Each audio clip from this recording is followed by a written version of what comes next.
Right, YouTube, make Tinker's Constructs tools from bone or flint. So there's multiple different tools we can create. We're just going to try and create a pickaxe because it's a nice simple tool to make. But in order to do that, we've got two materials, which is flint and bone.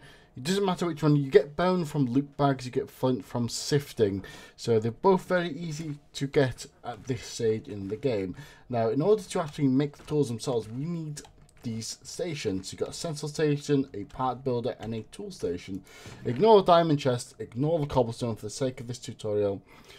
I've just made it like this. So to make the tool station, it is simply a blank pattern and an oak plank, which creates a tool station. For a part builder, it is a blank pattern and an oak wood, makes a part builder.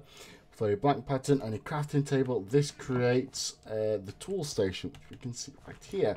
And then to make the blank pattern, which does everything, you need, if I get these out and actually start crafting this, this will make a lot more sense.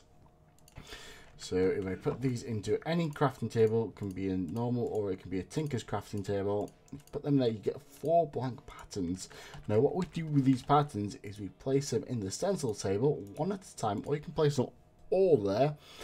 However, I don't know whether there used to be a bug where it restricted.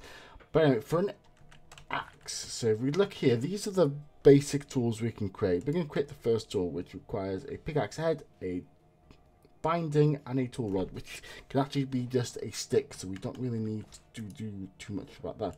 So if we click that, we have a pickaxe head. If we put that in there, and you get a binding. And then with a part builder, all you have to do is put the part there and put the material there, so we can create a bone, or we can place that there and we can create a flint binding. Likewise, we'll swap that out for the actual head itself, so we get a pickaxe head, and then we'll swap that for the bone and we get a bone head. And then simply all we have to do is just select that, have that. Oh, it doesn't work in there. That means I need a rod sample. That's a good job I did that. So that gives me a little tool rod pattern. So if we put the tool rod pattern in there, we get 1 of each. So we've got 1 of the bone and then 1 of the flint. And all we need to do now is to craft it. So if we put that in there, that in there, that in there, that gives me a flint pickaxe. Likewise, if I do that with the bone, it gives me a bone pickaxe. Both pretty much have very similar stats, apart from having the crude free on the flint and the fractured and splintering on the bone. And that's pretty much it. Make a Tinker's Construct tool from bone or flint. You don't have to make the pickaxe, you can make any tool, but it's really quick and really easy to do. So that's that, another one done.